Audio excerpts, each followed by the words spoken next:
여러분 야고보서가 결론을 향해서 가고 있습니다. 과연 이 결론에는 무엇이 기다리고 있는 것일까? 대단히 중요한 질문입니다. 야고보서 그 끝에는 무엇이 있나? 여러분 무엇이 있습니까? 기도가 있습니다.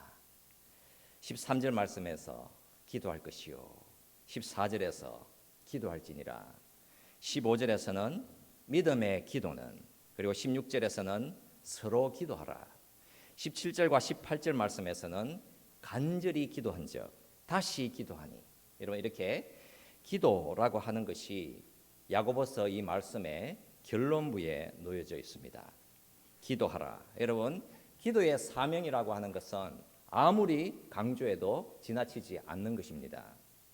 우리는 언제나 어디서나 주를 믿고 의지하며 기도하면서 살아가는 것이지요. 조용한 시간과 공간 속에서 우리가 기도를 하든 아니면 바쁨과 흐름 속에서 기도를 하든 성도는 항상 기도하면서 사는 것입니다. 그런데 이 본문의 말씀은 이 기도의 생활이라고 하는 것을 개인 경건 생활의 한 부분으로 데려가는 것이 아니라 교회 공동체로서의 기도 생활을 말씀해 주고 있습니다. 그리고 교회의 기도 생활 중에서도 더 구체적으로는 고난과 질병을 만난 성도들을 위한 기도를 해야 한다라고 말씀을 해 주시고 있습니다. 왜 하필 야고보 사도는 우리를 이 자리로 데려가는 것이겠습니까? 이 자리, 여러분 이 방향이라고 하는 것이 정말 너무나도 중요하기 때문입니다. 간혹 성도로서 교회됨으로써 우리가 이 기도 생활을 놓치고 살 수 있기 때문입니다. 자, 여러분 한번 생각해 보십시오. 성도가 자신의 원함과 원하는 인생을 위해서 기도를 하나님께 안 드리겠습니까? 내 원하는 소원이라도 올리지 않겠습니까?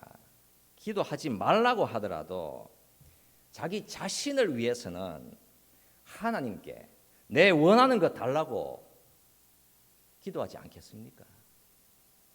짧게 기도하든 길게 기도하든 내 원하는 것 달라고 기도하는 데는 아무도 주저하지 않을 것입니다. 그런데 여기에서는 그런 기도 생활에 대해서 말씀을 하고 있는 것이 아닙니다. 이 본문에서 그리고 야고보 이 서신서 그 끝에서 너무나도 중요한 그리스도인으로서의 삶에 대해서 말씀을 하고 있는 것입니다. 여러분 이 본문에 대해서 바른 이해가 우리에게 필요하기 때문에 조금씩 더 구체적으로 이 말씀을 좀 살펴보았으면 합니다. 여러분 본문 16절 말씀에서 의인의 간구는 역사하는 힘이 큼이니라 이렇게 말씀을 하고 있습니다. 그러니까 분명히 기도라고 하는 것은 대단히 강력할 뿐만 아니라 무언가 정말 중요한 효과를 가져온다라고 하는 사실을 알 수가 있는 것입니다. 여러분 한번 우리가 생각해 보게 되면 기도라고 하는 것은 불의 권능을 제압하기도 했으며 사자의 분노를 제압하여서 순한 양처럼 만들어 놓기도 했으며 사탄과 귀신을 내어 쫓았으며 질병이라고 하는 것을 무기력하게 만들기도 했으며 여러분 심지어는 태양을 멈추어 세우기도 했으며 사망의 힘을 무기력하게 만들어 놓기도 했습니다. 여러분 그런 것 같습니다. 기도라고 하는 것은 성도의 막강한 무기이며 권능인 것입니다. 예수께서 말씀을 하셨지요. 진실로 진실로 너희에게 이르노니 나를 믿는 자는 내가 하는 일을 그도 할 것이요 또한 그보다 더 큰 일도 하리니 이는 내가 아버지께로 감이라. 너희가 내 이름으로 무엇을 구하든지 내가 행하리니 아버지로 하여금 아들로 말미암아 영광을 받으시게 하려 함이라. 여러분 이 주님의 말씀을 통해서도 알 수 있는 것입니다. 예수 그리스도의 이름으로 기도하는 것은 강력하며 분명히 여러분 효과를 내는 것입니다. 여러분 이 본문의 말씀은 특별히 아픈 성도들을 위해서 기도할 것을 말씀해 주시고 있습니다. 여러분 14절 말씀에서 보시게 되면 너희 중에 병든 자가 있느냐 그는 교회의 장로들을 청할 것이요 그들은 주의 이름으로 기름을 바르며 그를 위하여 기도할지니라. 믿음의 기도는 병든 자를 구원하리니 주께서 그를 일으키시리라. 여러분, 아픈 성도들을 위해서 교회가 어떠해야 하나? 장로들을 청하여, 그러니까 교회의 치리자들, 목사들, 장로들을 청하여서 주의 이름으로 기름을 바르면서 기도하라고 말씀을 하셨습니다. 여러분, 교회에 목사나 장로에게 권능이 있어서가 아니라 교회가 예수 그리스도의 이름으로 파송하여서 성도들의 병 고침을 위해서 기도해야 할 것을 요구하신 것입니다. 교회에 여러분 어떤 사명이 있습니까? 기도를 통한 치유와 회복을 구하라는 것입니다. 여러분, 이 구절에서 교회의 장로들을 청할 것이요 라고 말씀을 했는데, 이 말씀은 교회의 치리자들을 청하면 어떨까라고 제안을 하고 있는 것이 아니라 교회의 치리자들을 청하라. 그러니까 여러분, 교회에서는 언제나 이런 일들을 예상을 하고 있는 것이며 반드시 그래야 한다라고 하는 사실을 요구해 들어오시는 것입니다. 여러분, 아프고 힘들고 고통스러운데 여러분, 성도가 그런 형편에서 기도가 잘 되겠습니까? 절망스럽고 주저앉아서 힘들어하는 성도들이 여러분 기도가 잘 되겠습니까? 교회가 그를 위하여 적극적으로 기도해 주어야 한다라고 말씀을 하고 있는 것입니다. 이런 치유를 위한 사역, 기도의 사역에 대해서 야고보 사도는 몇 가지 정말 중요한 말씀을 우리에게 함께 전해주시고 있습니다. 아픈 성도들을 위해서 어떻게 교회가 기도를 해야 할까? 여러분, 구체적으로 적용할 것을 말씀해 주고 있습니다. 가장 먼저 여러분 본문 15절 말씀을 보시게 되면 교회가 치유를 위한 기도할 것을 요구하면서 어떻게 기도하라고 말씀하고 있습니까? 바로 믿음의 기도는 병든 자를 구원하리니. 그러니까 여러분, 믿음의 기도를 드리라는 것입니다. 여러분, 이게 상당히 주의를 기울여야 하는 것이겠지요. 도대체 여러분 무엇을 가리켜서 믿음의 기도라고 할 수가 있겠습니까? 여러분, 우리는 믿음의 기도를 드려야 하지 않겠습니까? 본문에서 분명히 말씀해 주시기를 믿음의 기도는 병든 자를 구원하리니 주께서 그를 일으키시리라고 했습니다. 여러분, 아픈 성도를 위해서 기도할 때에 믿음의 기도를 한다면 여러분 분명히 그 의미하는 바가 어떤 의심이라고 하든가 아니면 불신 없이 기도해야 한다는 것을 의미하겠지요. 그래서 교회 치리자들이 몸이 아픈 성도 곁으로 가서 기도하기를 시작했습니다. 그리고 목사가 말을 했지요. 우리가 예수님의 이름으로 당신의 치유를 위해서 기도할 것입니다. 그런데 반드시 명심하십시오. 절대로 의심을 해서는 안 됩니다. 당신이 낫게 된다는 사실을 조금 더 의심하지 마십시오. 그러면 주께서 고쳐주실 것입니다. 라고 하고는 기도하지 않겠습니까? 그렇게 기도를 시작했습니다. 그렇다면 이제 결과물을 기다려야 하지 않겠습니까? 시간이 조금 지났습니다. 그런데 그 기도는 차이를 만들어내지를 못했습니다. 그러니까 치유되지 못한 것입니다. 그렇다면 어디에서 문제가 생겨나는 것입니까? 분명히 그 방 안에 있던 목사, 장로, 그리고 몸이 아픈 성도와 그의 가족, 분명히 그 사람들 중에서 누군가가 의심을 한 것이었지요. 누군가가 속으로 생각하기를 과연 치유될 수 있을까? 의심을 해버린 것이었겠지요. 자, 여러분, 이렇게 야고보 사도가 믿음의 기도를 드리라고 한 것이겠습니까? 이런 것을 가리켜서 믿음의 기도라고 하지 않습니다, 여러분. 여러분, 기독교라고 하는 것에서 믿음의 기도, 그것은 무엇을 가리켜서 믿음의 기도라고 하겠습니까? 믿음의 기도, 그것의 정말 중요한 예를 예수님이 말씀을 해 주셨습니다. 한 아버지가 자신의 사랑하는 아들을 예수님께 데려왔었습니다. 그 아들은 귀신이 들려서 말을 할 수 없었습니다. 그러니까 그 아들 고쳐달라고 예수님의 제자들에게 먼저 왔지만 그 제자들은 그 아들을 치유할 수 없었습니다. 예수님이 그들에게 오셔서 말씀을 하셨지요. 믿음이 없는 세대여, 내가 얼마나 너희와 함께 있으며 얼마나 너희에게 참으리요, 그를 내게로 데려오라, 이렇게 말씀을 하셨습니다. 귀신 들린 아들의 그 아버지가 예수님께 간구했습니다. 무엇을 하실 수 있거든 우리를 불쌍히 여기사 도와주옵소서. 그랬더니 예수님이 할 수 있거든이 무슨 말이냐, 믿는 자에게는 능히 하지 못할 일이 없느니라, 이렇게 말씀을 하셨습니다. 그때 그 아버지가 소리를 치면서 간절히 구했습니다. 내가 믿나이다, 나의 믿음 없는 것을 도와주옵소서라고 했습니다. 여러분, 믿음의 기도가 무엇입니까? 믿음이라고 하는 것은 사람으로부터 나올 수 있는 가능성에 대한 부정인 것입니다. 세상이 만들어낼 수 있는 가능성에 대한 부정이며 우리가 이루어낼 수 있음에 대한 부정인 것입니다. 하나님 없음이라고 하는 현실을 처벌하시는 하나님의 선포의 말씀이 믿음인 것입니다. 그 아버지가 소리를 쳤습니다. 내가 믿습니다, 나의 믿음 없음을 도와주소서. 여러분, 믿습니다라고 했으나 또한 믿음이 없다라고 했습니다. 그러니까 자기 자신으로부터 나오는 믿음으로는 소망이 없다라는 사실을 볼 수 있는 것입니다.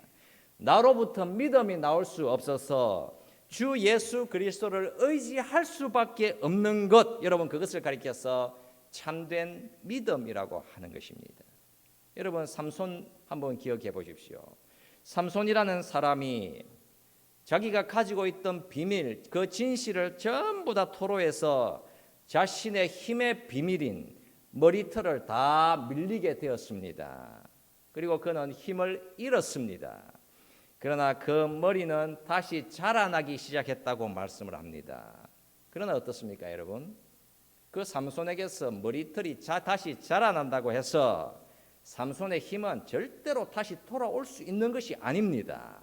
그러니까 삼손, 그 자신으로부터 나오는 가능성은 철저히 부정되고 오직 하나님만이 그의 힘이고 그의 능력이고 구원이시다라는 사실을 말씀을 해 주셨지 않습니까?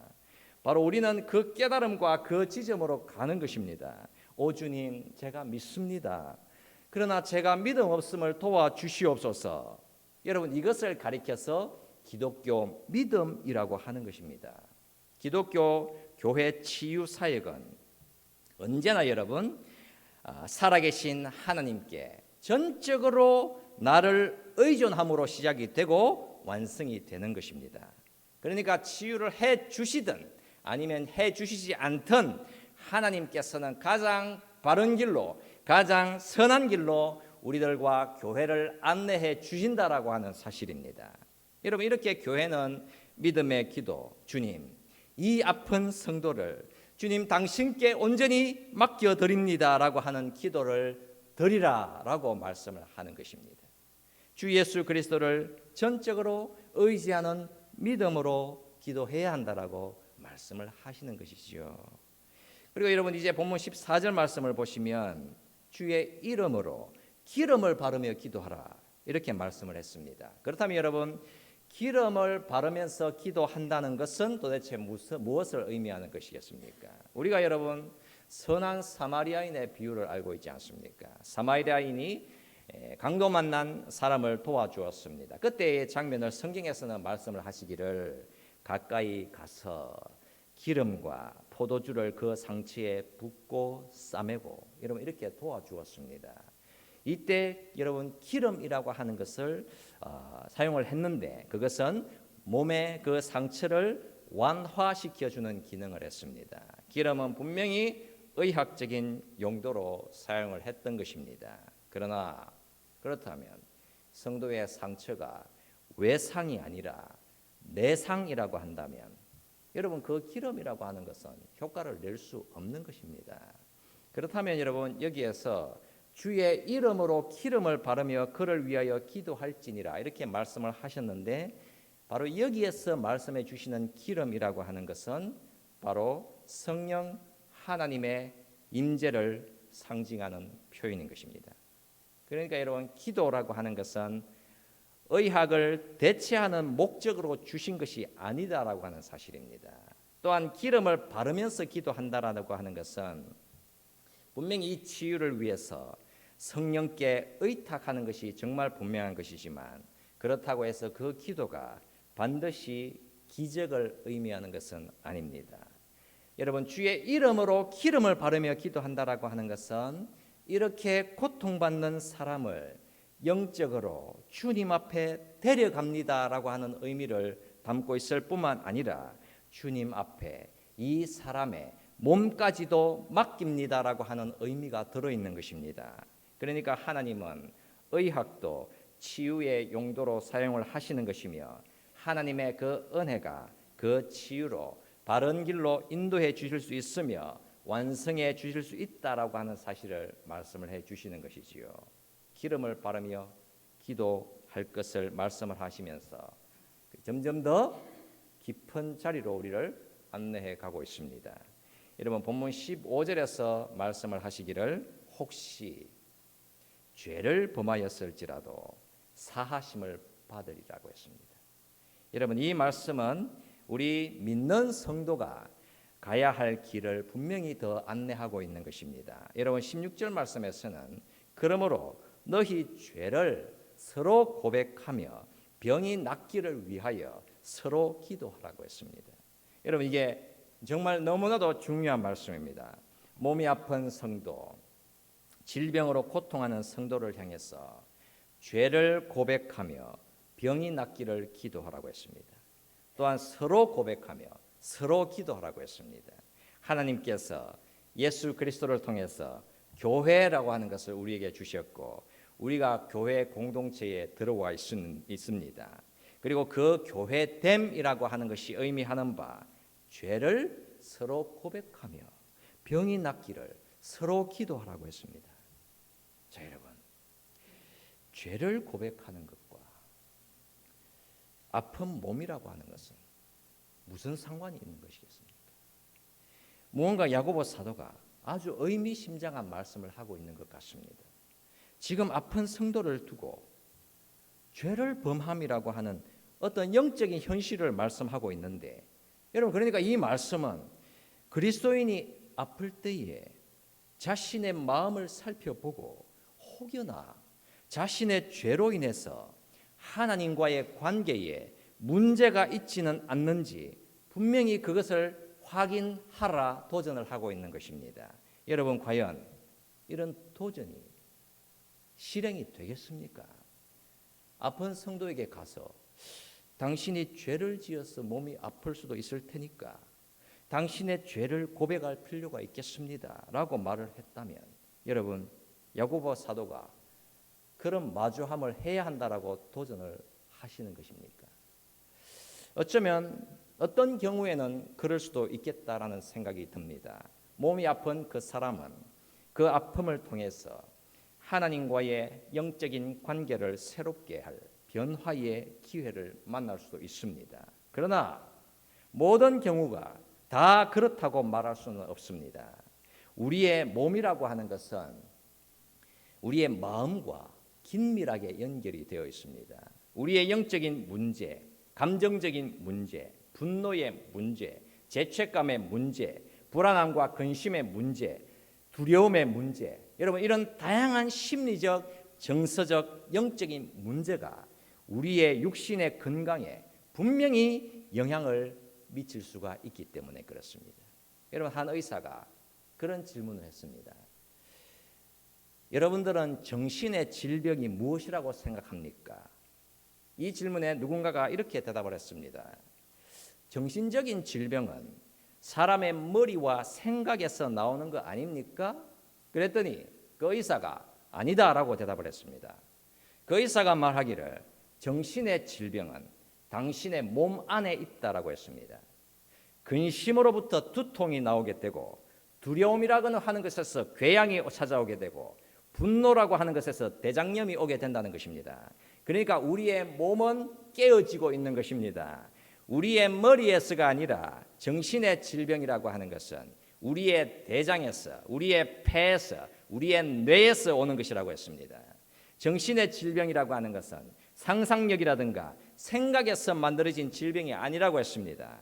그런 정신적인 질병은 몸이 아프면서 더욱더 악화되어 가게 되어 있고 많은 경우에는 영적인 문제로 인해서 생겨날 수도 있습니다.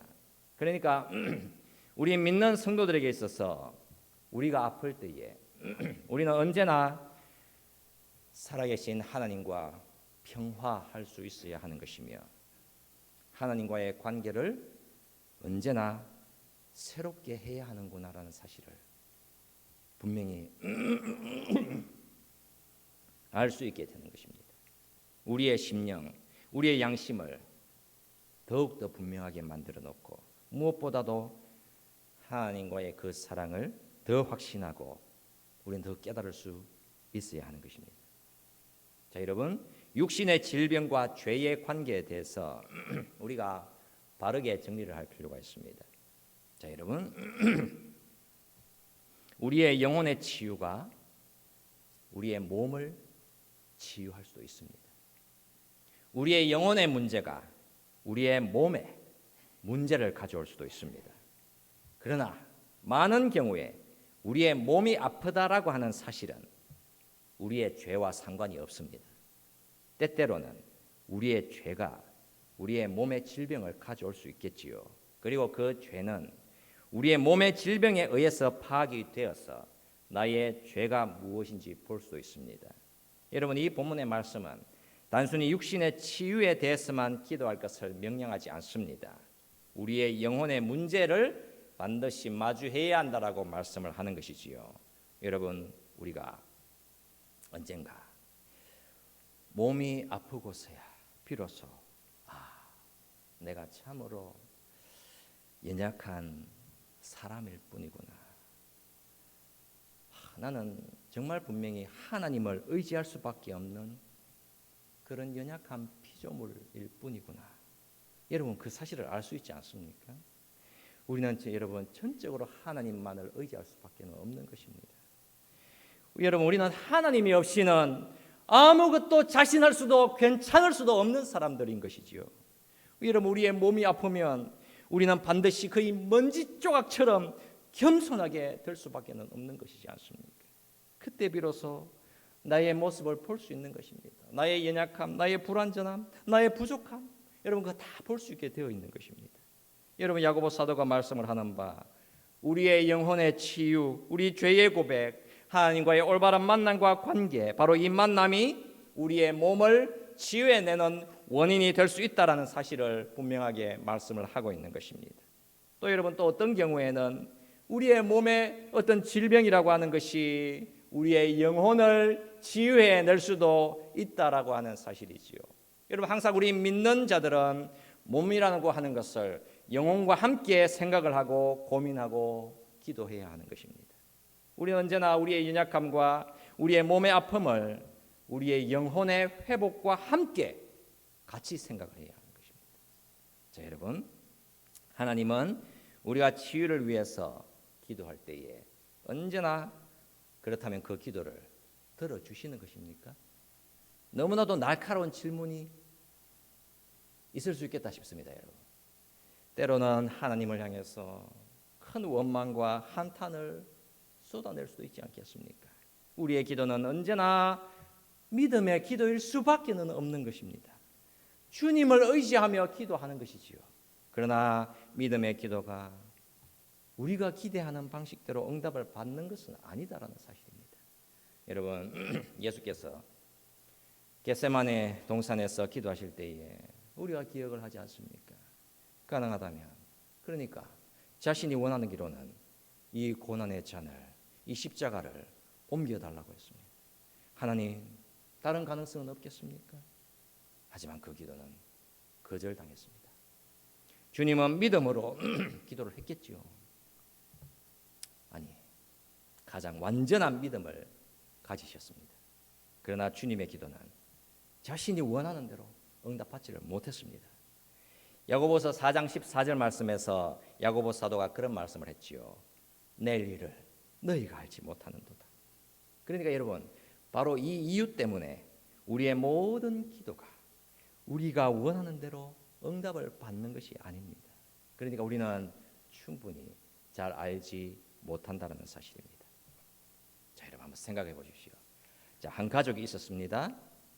이 가족은 총을 너무나도 좋아하는 총에 열정적인 가족이었다고 합니다. 그래서 모든 가족 구성원들이 한 사람 한 사람이 다 총을 소유했습니다.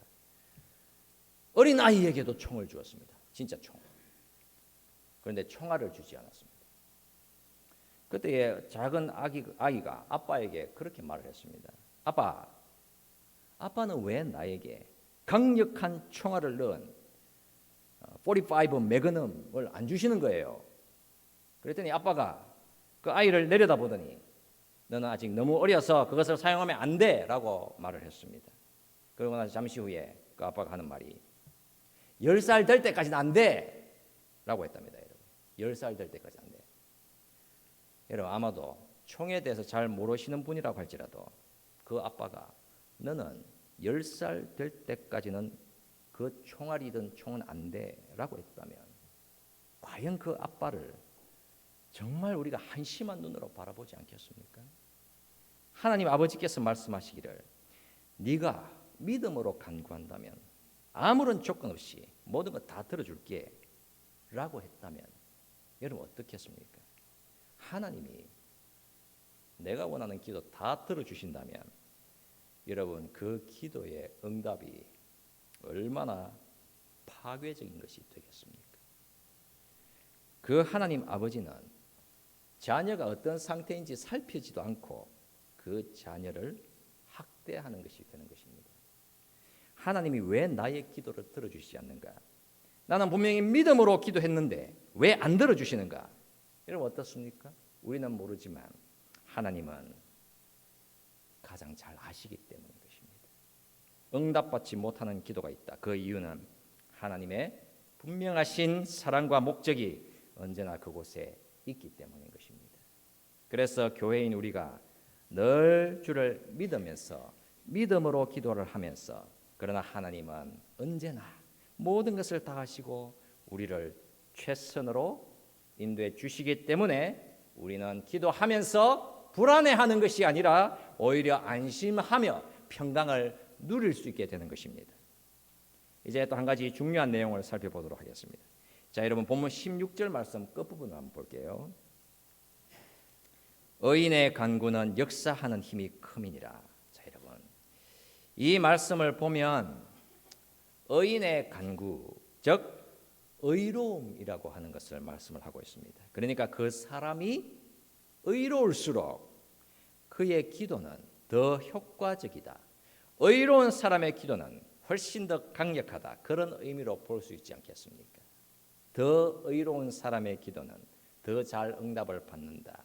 그렇다면 의로워 보이는 듯한 사람을 찾아가서 기도 요청을 하면 여러분 그러면 응답을 더 잘 받겠습니까? 간혹 그래서 사람들이 나를 믿을 수 없으니까 뭔가 신령한 듯한 사람을 찾아가서 기도 요청하는 것을 볼 수 있습니다. 의인의 간구는 역사하는 힘이 크다 하면서 그 뒤에서 여러분 어떤 예를 들어주고 있습니까? 누구를 예로 보여주고 있습니까, 여러분? 엘리야 선지자에 대해서 예 보여주고 있지 않습니까? 어떻게 생각해 보면 엘리야 선지자 정도 되면 정말 의롭다, 의인이라고 할 수 있겠다 싶습니다. 그의 능력, 그의 권능, 그의 열심, 그의 거룩 정말 의로움의 극단이 아닐까? 그 정도면 충분히 내 기도 소원 그 사람에게 맡길 수 있겠다라고 생각을 할 수 있겠다라는 것입니다. 그러나 여러분 야고보 사도가 엘리야를 예로 들면서 거기에 뭐라고 말씀을 하고 있습니까? 본문 17절 말씀에서 엘리야는 우리와 성정이 같은 사람이다라고 했습니다. 그러니까 야고보 사도가 전하려고 하는 바 엘리야는 저와 여러분들과 흡사한 사람이다라고 하는 사실을 말씀을 하고 있는 것입니다. 그 사람이 신령하다 그게 아니다라는 것이거든요. 엘리야 선지자의 모습을 열왕기서에서 만날 수가 있지 않습니까? 그가 우리와 같았다.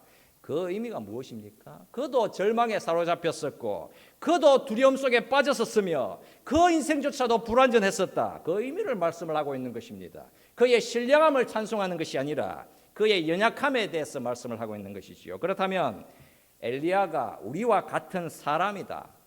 여러분 그 의미가 도대체 무엇이겠습니까? 그 사실을 확인해 볼 수 있는 말씀이 본문 13절 말씀입니다. 너희 중에 고난당하는 자가 있느냐? 그는 기도할 것이요. 즐거워하는 자가 있느냐? 그는 찬송할지니라. 여러분 무엇에 대해서 말씀을 하는 것입니까? 이 구절은 하나님을 향한 우리의 마음이 어떠해야 하는지 여러분 그 사실을 보여주고 있는 것입니다. 그러니까 근심이 있을 때 기도하고 기쁨이 있을 때 찬송하라고 그 요구를 하는 것인데요. 여러분 우리에게 어떤 사람이 있습니다. 이 사람의 인생이 정말 잘 풀리는 것 같았습니다. 그래서 이 사람이 갑자기 부자가 되었습니다. 그러나 그 사람은 언제나 우리를 무시하고 우리를 가볍게 대하며 살았습니다. 그러던 어느 날 이 사람에게 큰 어려움이 생겼습니다. 우리에게 오더니 우리를 무시했던 그 사람이 우리에게 오더니 내게 어려움이 생겼으니까 제발 좀 나를 도와달라고 했습니다. 돈도 달라고 했습니다. 어떻습니까 여러분? 그 인생이 부유하고 잘 살 때에는 우리를 완전히 무시하더라. 그러나 인생이 어렵고 고단해지니까 그때서야 우리를 찾아오더라. 그렇다면 그 사람은 여러분 어떤 사람입니까 여러분? 우리를 사랑하는 사람이다라고 말하기는 어려운 것이고 저 사람은 나를 이용하는 사람이구나라고 생각하지 않겠습니까? 이와 달리 다른 한 사람이 있습니다. 이 사람도 역시 일이 잘 되고 부유해졌는데 그 사람이 우리를 찾아와서는 자신의 삶을 나누어 주면서 당신이 언제나 이렇게 나를 잘 도와주어서 이렇게 잘 되었고 당신 때문에 이렇게 기쁘고 감사하다라고 표현을 했습니다. 여러분 그렇다면 이런 사람은 그 앞에 나온 사람과는 얼마나 서로 다른 사람입니까? 그렇다면 야고보 사도가 그런 질문을 하는 것입니다. 당신은 엘리야와 성정이 같은 사람입니까? 하나님을 향한 사랑이 있습니까? 기쁘고 일이 잘 풀릴 때에 하나님을 잊어버리지는 않았습니까? 그러나 일이 어렵고 힘들고 고난이 올 때에 그때만 하나님을 찾지는 않습니까? 당신의 마음의 태도는 어떠합니까? 엘리야 그가 그 시대의 우상 숭배를 바라보면서 하나님의 원하심이 무엇인지를 찾아서 간절히 기도했지 않습니까? 그가 기쁠 때에도 그가 슬플 때에도 엘리야 선지자는 하나님을 바라보았습니다. 당신은 그러면 어떻습니까? 지금 그 질문을 하고 있는 것입니다. 여러분 우리의 인생이라고 하는 것이 하나님 앞에서 바르게 자라가고 점점 더 의로움을 경험할수록 우리는 더 기도하면서 더 찬송하면서 살게 되어 있는 것입니다. 기쁠 때에도 그러나 어려울 때에도 하나님을 향한 우리의 마음은 변함이 없어야 한다라고 말씀을 하는 것입니다. 자 여러분 시편 66장에서 이렇게 말씀을 합니다. 내가 나의 마음에 죄악을 품었더라면 주께서 듣지 아니하시리라. 여러분 그러니까 이 말씀이 의미하는 바 우리가 마음속에 죄를 품었다면 하나님은 우리의 기도를 듣지 않으신다라고 말씀을 합니다. 그렇다면 정확하게 표현을 하자면 하나님은 절대로 우리의 기도를 들어주시지 않아야 하는 것입니다. 여러분 당연한 거 아닙니까? 우리는 항상 죄를 품고 살기 때문에 그렇습니다. 여러분 본문 16절에서 의인의 간구는 역사하는 힘이 큼이니라 말씀했습니다. 여러분 정확하게 바르게 적용을 해야 하는 것입니다. 여러분 인류의 역사 속에서 의인은 단 한 분밖에는 없었지요. 완전히 의로우신 분 예수 그리스도밖에는 없었습니다. 여러분 주님께서 자신을 부인할 베드로를 향해서 말씀을 하셨잖아요. 시몬아 시몬아 보라 사탄이 너희를 밀가부르듯 하려고 요구하였으나 그러나 내가 너를 위하여 너의 믿음이 떨어지지 않기를 기도하였노라. 여러분 베드로가 앞으로 예수를 모른다고 3번이나 부인하게 될 것입니다. 그는 죄를 지을 것입니다. 그러나 그는 결코 믿음의 자리에서 떨어지지 않을 것입니다. 여러분 왜 그렇습니까? 그 베드로가 의로워서가 아니라 예수 그리스도 그 의인, 바로 그 하나님의 아들이 베드로를 위해서 기도했기 때문에. 사탄이 베드로를 내 저놈 죽여버릴 거야, 그 베드로 멸망시키겠다고 요구에 들어왔습니다. 그러나 예수께서는 베드로를 위해서 기도했기 때문에 베드로는 아무리 죄를 저질러도 믿음의 자리에서 벗어날 수가 없었던 것입니다. 여러분 우리의 인생이 많은 어려움과 고난과 슬픔, 때로는 기쁨과 평강과 행복을 경험할 때에도 여전히 우리가 주님을 기억하고 그 하나님을 예배하고 기도하며 교회를 사랑하고 병든 성도들을 위해서 기도하며 그들을 위로할 수 있는 이유는 의인이신 예수께서 여전히 저와 여러분들을 위해서 기도하시고 있기 때문입니다. 신령한 사람 몇몇이 여러분들을 위해서 기도하고 있어서가 아니라 주님이 여러분들을 위해서 여러분들을 여전히 붙들고 있기 때문에 그렇습니다. 우리가 잠시 말씀을 생각하면서 기도할 수 있기를 원합니다. 우리가 기도해야 하는 이유는 그 기도가 예수 그리스도에 대한 온전한 의존을 의미하기 때문입니다. 우리는 얼마나 예수님을 의지하며 사십니까? 우리는 얼마나 우리를 살리기 위해서 십자가의 고난을 당하신 유일한 의인이신 예수님을 의지하면서 기도하십니까? 무언가 도움이 필요할 때만 기도하면서 하나님의 도우심을 구하면 되겠습니까? 우리는 여러분 기쁠 때나 슬플 때나 언제나 우리가 기도하면서 전심으로 주를 의지하며 살기를 기도해야 하는 것입니다. 우리는 모두가 교회 공동체인 것입니다. 여러분 예수 그리스도 안에 있는 공동체가 서로를 위해서 간절히 기도하되 서로가 서로를 사랑하고 주 예수의 그리스도의 은혜 가운데서 모두가 바르게 자라갈 수 있기를 우리가 간절히 사모하면서 같이 기도할 수 있도록 하겠습니다. 함께 기도하십니다. 살아계신 우리 하나님 아버지,